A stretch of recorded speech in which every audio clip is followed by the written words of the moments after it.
అందరికీ నమస్కారం. ఈరోజు కథ Hitler episode 152 got it baby. ఇక స్టోరీలోకి వెళ్తాయి. స్మిత గురించి ప్రశాంత్తో మాట్లాడి తన క్యాబిన్కి వచ్చిన హాస్ని మొబైల్లో గేమ్స్ ఆడుకుంటూ కూర్చుంది. ఇంతలో ఆమెకు విరాట్ నుండి కాల్ రావడంతో ఈయనకేం పని లేదా, గంటకి ఫోన్ చేస్తూనే ఉంటారు, అసలు ఆఫీస్లో పని చేస్తున్నారా లేదా అని డిస్ప్లే వైపు చూస్తూ విసుగ్గా అనుకుంది హాస్ని. ఇంతలో కాల్ కట్ అయిపోవడంతో మళ్ళీ కాల్ రావడంతో తప్పగా కాల్ అటెండ్ చేసి, హలో, ఏంటి కాల్ చేశారు, ఏమైనా పనుందా అని పొలైట్గా అడిగింది. నా వైఫ్కి కాల్ చేయాలంటే ప్రత్యేకంగా పని అక్కర్లేదు, నాకు మాట్లాడాలి అనిపిస్తే చాలు, ఇంతకీ ఏం చేస్తున్నావు అని మ్యాగ్నెటిక్ వాయిస్తో అడిగాడు విరాట్. నేనేం చేస్తున్నానో చెప్పుకోండి చూద్దాం అన్న హాస్నితో. మొబైల్లో గేమ్స్ ఆడుకుంటున్నావు నిజమేనా అని అడిగాడు.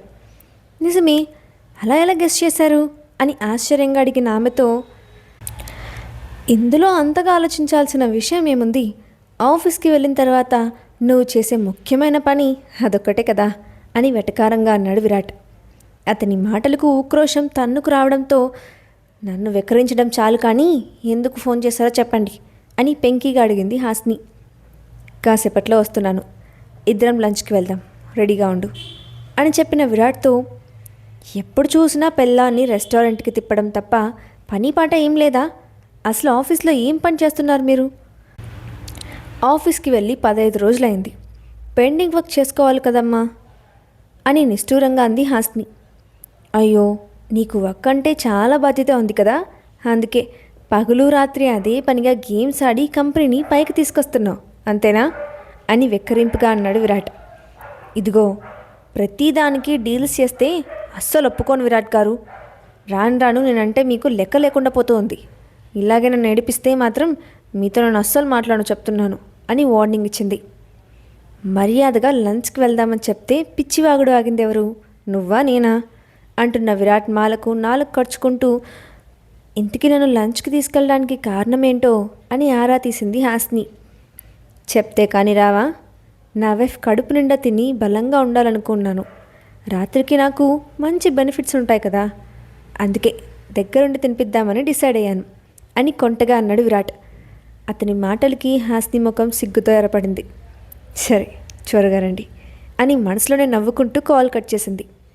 ఇంతలో అక్కడికి వచ్చిన కీర్తి, ఎందుకే నీలో నువ్వే పిచ్చిదానిలో నవ్వుకుంటున్నావు, గాలి ఏమైనా సోకిందా అని వింతగా చూస్తూ అడిగింది. ఒసేయ్, నా గురించి నీ నోట్లో నుండి ఒక్క మంచి మాట కూడా రాదనే, ఎప్పుడు చూసినా ముసుగు డౌట్లో అడుగుతూనే ఉంటావు, పోవేక్కడి నుంచి అని కసురుకుంది హాస్ని. అబ్బా, వెళ్ళక ఇక్కడే ఉండి నీ మొహం చూస్తూ కూర్చుంటాననుకుంటున్నావా, అంత సీన్ లేదమ్మా, ఎర్రబడ్డ నీ మొహం చూసి టెంప్ట్ అయిపోవడానికి నేనేమన్నా విరాట్ గారిని అనుకున్నావా అని అల్లరిగా నవ్వింది కీర్తి. అసలు ఇక్కడికి ఎందుకు వచ్చావే, నన్ను ఆడుకోవడం మానేసి విషయం ఏంటో చెప్పు అంటున్న హాస్నితో, అస్సలే 15 రోజులు బాగా అలసిపోయావు కదా, నీకు నచ్చిన ఐటమ్స్తో ట్రీట్ ఇచ్చి బలంగా తయారు చేద్దామని అనుకున్నాను అని అయోమయంగా అంది. ఇంకొకసారి ఆ 15 డేస్ టాపిక్ ఎత్తావంటే నిన్ను మర్డర్ చేయడం ఖాయం, అయినా నీతో లంచ్కి రావడం కుదరదు, విరాట్ గారు వస్తున్నారు, ఒక్కదానివైపోయి మెక్కు అని ఉడుక్కుంది హాస్ని. సరేలే, మంచి ఛాన్స్ మిస్ చేసుకున్నావు, ఇంకొకసారి నన్ను పీనాసి అంటే ఊరుకొని చెప్తున్నా అని చెప్పి అక్కడి నుంచి బయటకు వెళ్ళిపోయింది కీర్తి. ఆమె వెళ్ళిన కాసేపటికి ఆ కంపెనీలోకి ఎంటర్ అయిన విరాట్ని చూసి లేడీ ఎంప్లాయీస్ చొంగగార్చుకోవడం మొదలుపెట్టారు. రైట్ హ్యాండ్ పాకెట్లో పెట్టుకొని స్టైల్గా నడుచుకుంటూ వెళ్తున్న 6 అడుగుల విగ్రహం నుండి చూపులు తిప్పుకోవడం వాళ్ళకి సాధ్యం కాలేదు. ఇదేమీ తెలియని మన హాస్ని పాప క్యాబిన్లో కూర్చొని గేమ్లో జరుగుతున్న యుద్ధంలో ఇన్వాల్వ్ అయిపోయి ఆడుతూ ఉంది. ఇంతలో ఎవరో వచ్చినట్టు డోర్ సౌండ్ అవ్వడంతో తల పైకెత్తిన ఆమెకి లోపలికి వస్తున్న విరాట్ కనిపించాడు. అదేంటి అప్పుడే వచ్చేశారు, ఇంకా నా వర్క్ పూర్తి కాలేదు, కాసేపు వెయిట్ చేయండి అంటూ మళ్ళీ మొబైల్లో తలదుడిచింది. అబ్బో అన్నట్టు ఒక ఎక్స్ప్రెషన్ ఇచ్చి ఆమె పక్కకెళ్ళి కూర్చొని మొబైల్లో చేస్తున్న పనిని గమనించాడు విరాట్. ఇంతలో ఆమె ప్రత్యర్థి చేతిలో ఓడిపోయి బాధపడుతూ ఉంటే మొబైల్ తన చేతుల్లోకి తీసుకొని గేమ్ ఆడి లెవెల్స్ అన్నీ కంప్లీట్ చేసి ఆమె చేతిలో పెట్టాడు. అది చూసిన హాస్ని గేమ్ గెలిచిన ఆనందంతో గెంతులేస్తూ విరాట్ని హక్ చేసుకొని ముద్దులు పెట్టింది. ఇంత చిన్న గేమ్ గెలిచినందుకు ఇంతలా ఆనందపడుతున్నావా అని ఆశ్చర్యంగా చూస్తున్న విరాట్తో, ఉదయం నుంచి వాడిని ఓడించడానికి ఎంత ట్రై చేస్తానో తెలుసా? ఈ గేమ్లోనే వాడు స్ట్రాంగెస్ట్ ప్లేయర్. అలాంటి వాడి మీద గెలిచినందుకు ఆ మాత్రం ఉంటుంది కదా అని సంబరంగా చెప్పింది. వాడు నాకంటే స్ట్రాంగెస్ట్ ప్లేయరా అని అడుగుతున్న విరాట్ ముఖంలో వాళ్ళ జెర్సీని చూసి హాస్ని గుండా వేగం పెరిగింది. వీడుకున్న జెలసీ గురించి మర్చిపోయి ఇదేదో వాగుతున్నాను, నాకు అస్సలు బుద్ధి లేదు అని తను తాను తిట్టుకుంటూ, అబ్బే అలా కాదు విరాట్ గారు, వాడు ఆఫ్టర్ ఆల్ ఒక గేమ్ ప్లేయర్. మీ ముందు వాడు ఎందుకు పనికిరాడు. మీరు స్ట్రాంగ్ అండ్ పవర్ఫుల్ పర్సన్, మీతో వాడికి పోలికేంటి అని అతని ఈగోని శాంతింపజేసింది హాస్ని. ఆ మాటలకి సాటిస్ఫై అయిన విరాట్, సరే ఇప్పటికే లేట్ అయింది, లంచ్కి వెళ్దాం పదా అని ఆమెను తీసుకొని బయటకు నడిచాడు. రెస్టారెంట్కి చేరుకున్న తర్వాత ఆమెను తీసుకొని నేరుగా ప్రైవేట్ క్యాబిన్లోకి ఎంటర్ అయిన విరాట్ ఒక్కసారిగా హత్తుకొని గాఢంగా ముద్దు పెట్టాడు.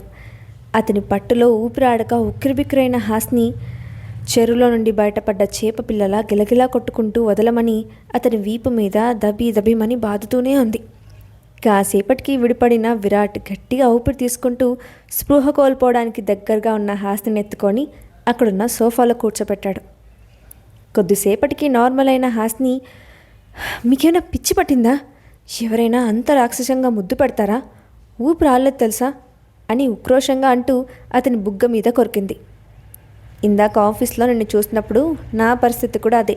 అందుకే మాటల్లో కాకుండా చేతుల్లో చెప్పాను. నా ముందు నీ నోట్లో నుంచి మరొకరి పేరు వస్తేనే నాకు నచ్చదు. అలాంటిది ఏకంగా పొగిడితే పనిష్మెంట్ ఇవ్వాలి కదా అని సూటిగా ఆమె కళ్ళల్లోకి చూశాడు. అతని చూపులోని తీవ్రత తట్టుకోలేక తడబడుతూ ముఖం తిప్పేసింది. ఆమెకు విరాట్ ఎప్పుడూ రహస్యాల పుట్టగానే కనిపిస్తాడు. అప్పుడే అర్థం చేసుకున్నట్టుండి అంతలోనే కోపం చూపిస్తూ ఆమెకు పిచ్చి పట్టిస్తున్నాడు.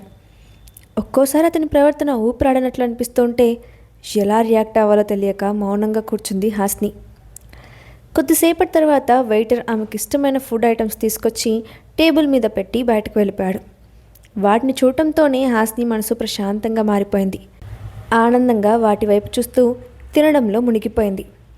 ఇంతలో తనకు ప్రశాంత్తో మాట్లాడిన విషయం గుర్తుకు రావడంతో, ఆ రోజు బిల్డింగ్ కూలిపోవడం ఒక యాక్సిడెంట్, అందులో స్మిత తప్పేం లేదు కదా.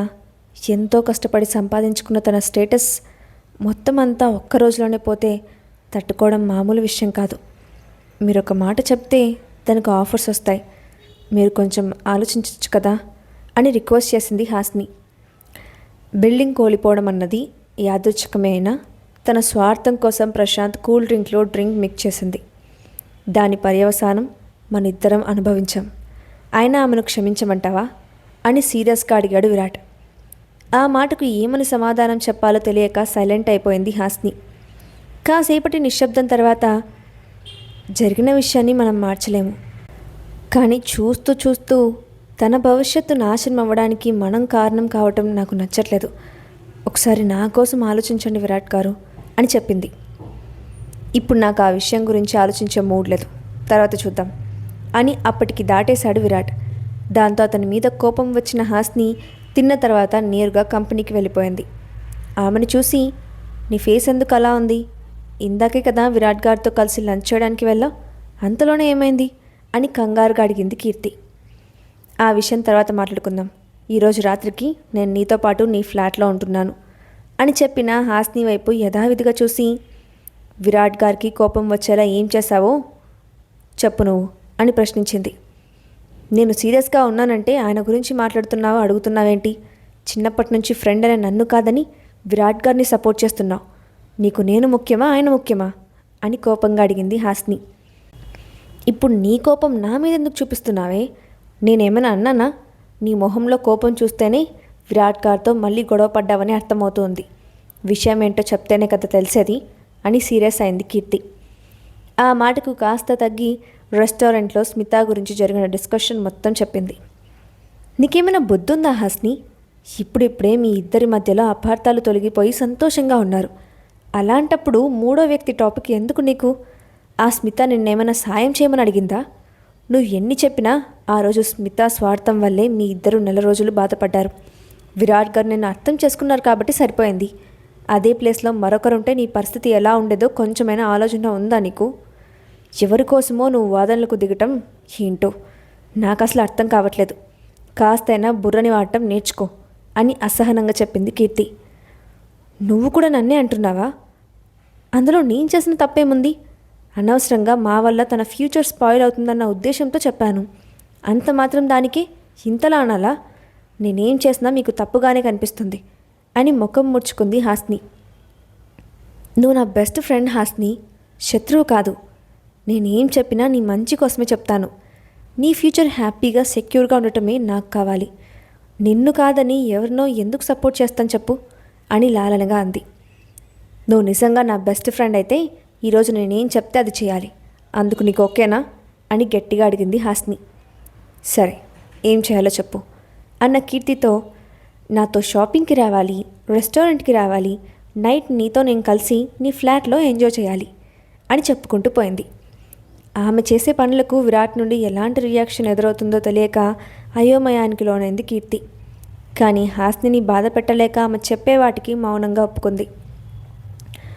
ఒకటి మాత్రం గుర్తుపెట్టుకో హాస్ని, విరాట్ గారు నన్ను కోప్పడి ఈ సిటీ నుంచి తరిమేసే పరిస్థితి వచ్చిందంటే మాత్రం దానికి పూర్తి కారణం నువ్వే అవుతావు.